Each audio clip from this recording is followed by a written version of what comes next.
Nandito tayo sa Sendra, sa isang kilalang Chinese grocery store sa Aurora.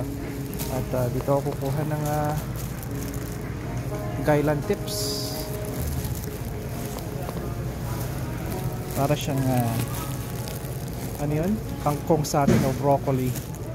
At $3.99 a pound siya. Kuha ko ng dalawa.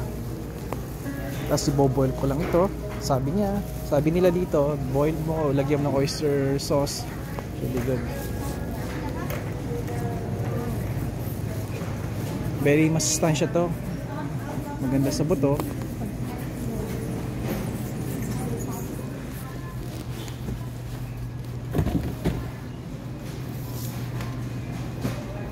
Mapakita ko sa inyo yung mga bigas dito. Itong Misuhu Sushi Rice, $40. 40 pounds. So it's almost a pound bawat isang dolya bawat pound. Very popular to sa mga Pilipino rin, yung Rose Brand Jasmine rice, $45. At ito ay mas magaan, 36 pound. So mas mahal ito. Popular sa mga Pinoy anything na mayroong Rose Brand. Ito hindi ako pamilyar dito sa ibang mga rice. Tulad ito, $30. 15 pounds lang.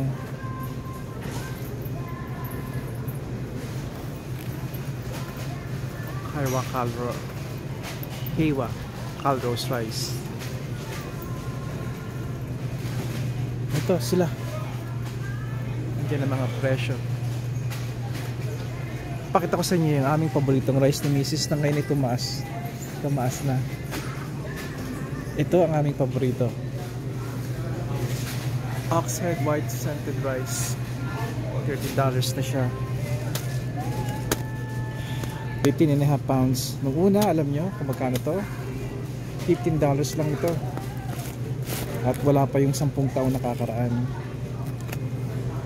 Then nag $15 ang yung $16, 17. Sabi ko mahal na yun 17, 18. Ngayon almost $30 na. Of course ibang mga store mura ng $1, $2. Pero man, taas na, no? Pero napakaganda nito. Oxhead brand. Isa kumukuha kami ng meron sila nito na I think meron silang 40 pound nito. Pero madalas itong kinukuha namin. Ito kaliit, itong 15 pound. Pero ngayon na, mahal na. Anong rice namin ngayon? I think yung rose meron kami. Tsaka yung merong manok. Ewan ko meron sila nito. Yung manok na tatak. There's Rose Brand. Pero again, check this out. Makako kayo na mas mura nito. Check it out. Magandang bigas din to. Paborito namin. Siyempre, meron din kaming basmati rice. Pero sa ibang kwentuhan na yun. Alright?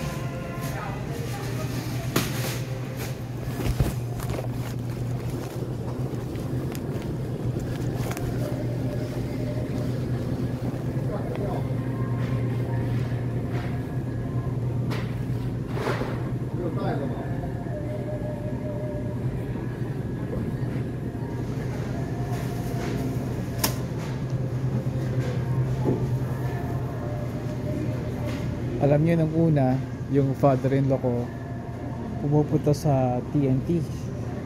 Doon sa TNT, meron sila nakasabit lagi ng ulo ng baboy. Dito nakasabit yun sa ulo ng baboy doon. At yun yung binibenta nila. Alam niyo kung magkano? ₱2 lang, $2.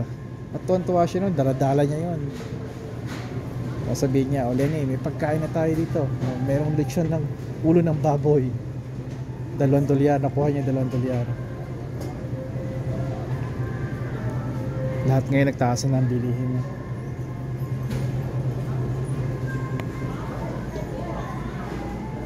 Importante magtitipid kayo ha pagdating nyo rito. Ha? Yeah. Spicy?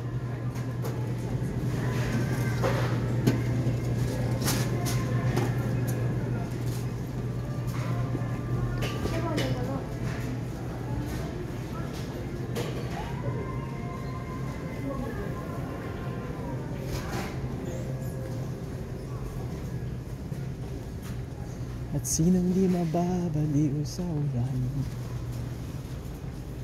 Noong early 90s, alam nyo, itong mga produktong ito, yung mga nakakamiss sa atin sa Pilipinas na mga produkto, wala nito masyado.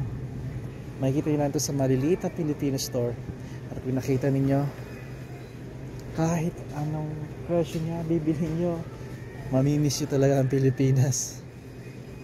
Ito noon, walang lechon walang chicharo noon. Lumaki ako dito. Minsan binibili ako ni Mrs. nito. Actually ngayon nag-grab ako ng 4 nito eh. Sabi niya, kumuha ka na. Sabi, kumuha ka ng 2. Pero sabi niya, 2? Kunin mo ng 4. Kaya minsan itong binibigay niya sa akin nga. Nako, madalas ako nito. Yung mga health nuts dyan, alam kong kasamaan ng ganitong tsokolate, pero para sa akin, minsan kukakain ka nito ng mga gusto mo para kinalakihan mo. It's good for your brain. Good for your soul.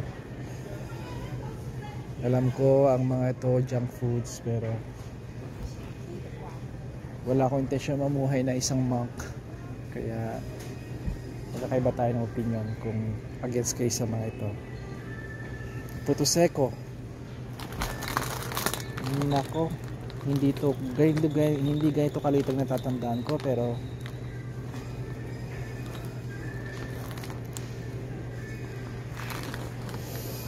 I'm sure nakakita na ninyo ito sa Pilipinas. Sunflower crackers, alam niyo ito, itong sunflower crackers, natatandaan ko ito, may lakip ito na card Transformer, kasi nung maliit ako, ang aming paboritong pinanonood ay Transformer, yung Transformers na mga robot, Decepticons, Autobots. At meron na natatandaan ko, sunflower, meron silang nakalakip na text, I believe.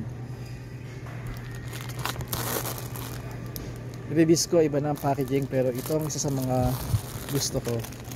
May tindahan kasi kami noon, si Inay, nako, ang combination nito sa akin ay Coke at Tribisco na choco or vanilla. Yun lang naman dalang flavor nun eh. At nung nasa North America na ako, narinig ko meron silang flavor na chocolate, strawberry. Pero ito talaga ang gusto ko, vanilla at choco. Nako, ito bago na to sa akin, hindi ko alam ito. Dami. Boy Bawang, hindi ko na to inabutan. Wala na ito nung nasa Pilipinas pa ako nung 90s. Ang meron kami ay, alam niyo ba yun? Cornick sir. Pero ito, Boy Bawang, Cornick. Alam ko yung Cornick lang. Tapos ang packaging nun, almost transparent. Siguro ganito kalaki. Nako, kain ako ng kain. Nilagyan namin ng suka. Binubudbud namin ng maanghang na suka. Ano pa? Ding Dong, hindi ko na inabutan yan. Pero popular daw yan sa atin. Growers, Nagaraya, yan, gusto ko yan. Chippy. Ang Chippy, may tindahan din kami to. Alam ko, mahilig, I think yung aking kapatid mahilig sa Chippy. Ako naman tortillos. Ngayon, nag-uutangan kami ng maliit kami noon. Hingi ako sa kanya, utang ako sa ng Chippy. Tapos, babayaran ko siya ng tortillos. Paramihan din kami noon kasi kung anong amount, bisan dinuduro ko yung tortillas ko para dumami. Papakita ko sa kanya at sasabihin ko sa kanya, mas marami ako sa yung mas marami ako sa yung hindi ko sawag chip eh, mas marami akong tortillos, ganoon. Isa naman, mas marami akong chippy. I think mas marami chippy talaga eh, pero yeah, tanda ko yun. Sasabihin ko kay Inay noon pag magbubus kami, Inay, kailangan ko ng tortillos kasi sa baba ng jeep ng bus may mga tindahan doon. Kailangan ko kasi masusuka ako sa bus. Bibili naman ako ng tortillos. Hindi talaga ako nasusuka. Gusto ko lang ng tortillos or yung pizza pie. Remember pizza pie? Man, alaala no? Alaala. Noong in the 90s, nakapunta ako sa Vietnamese Town. Vietnamese Town, doon ako natutong bumili ako doon ng chopstick kahit di ako marunong. Noong 90s yun. Tapos nakita ko to, ibang brand nun, pero meron na nito na mga kaong, yung mga ube, tapos yung beans, itong munggo, tapos makapuno, panghalo-halo lahat.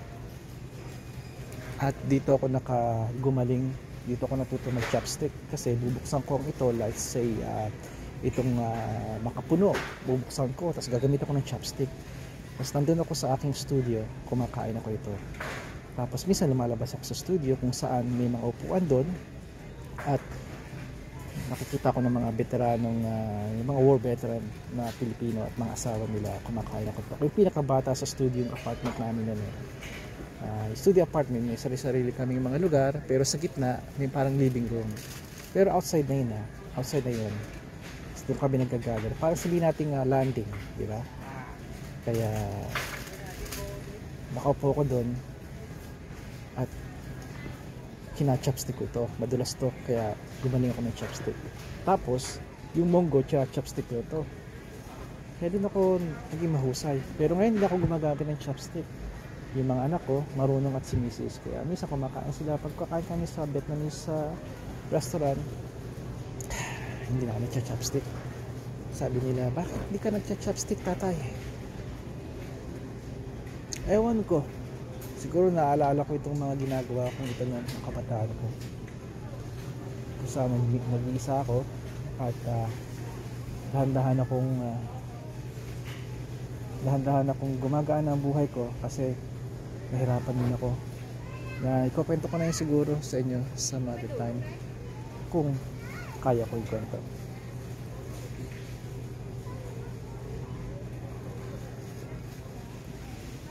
Kaya paggamit ng chopstick, bihira na lang, minsan hindi na.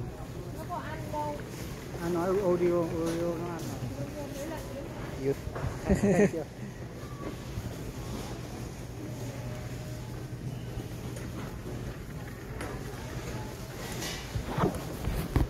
Alright.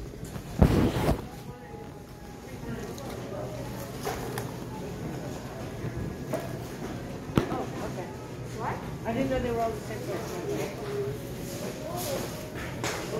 Mukhang wala na si Mrs. O sige. Yep. Wala na siya. Malabas na ako. Pare kasi vlog eh. Alright. Again, puntahan nyo ito sa Central. Centra. Walang L. Magandang mga family dito. Marami silang family Centra food market. At dito yung sa Aurora.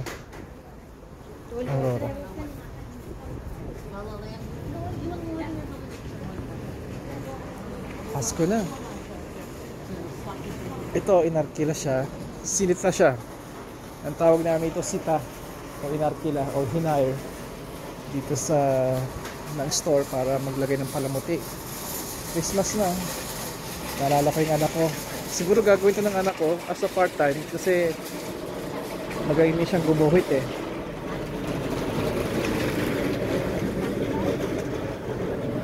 Alright.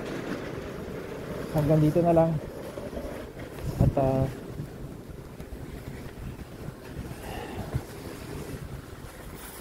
hanggang sa muli.